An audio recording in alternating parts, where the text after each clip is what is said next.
Yo, ni super. Sasa kama unafanya biashara ama ni mtumiaji wa WhatsApp, nataka nikukumbushe kitu ambacho naamini huenda unakielewa ama ukijui. Hakikisha una namba za WhatsApp zaidi ya 3.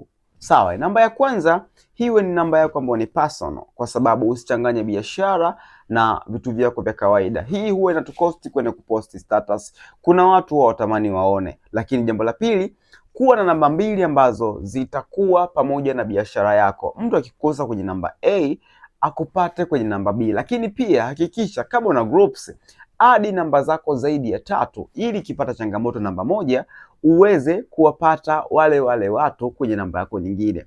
Mimi naitwa Super. Kama unahisi una swali lolote kuhusu biashara hasa kwenye WhatsApp automation, ni cheki muda huu hapa. Ila kubwa zaidi, tuna mifumo ambayo itakusaidia wewe kukuza biashara kwa haraka sana. Mfumo wetu wa kwanza ni ule wa kusave namba automatic bila kushika simu. Mfumo wa pili ni ule wa kuwarudia wale watu ambao upo nao kwenye contact hata kama hujasave namba zako. Comment neno bot uweze kujua kitu gani ambacho unaweza ukanufaika nacho. Kumbuka nimekwambia hivi, kama ni mfanyabiashara hakikisha una namba 3. Namba ya kwanza ni personal, namba mbili ni namba za biashara, kwa sababu tunatakiwa tuweze kutofautisha.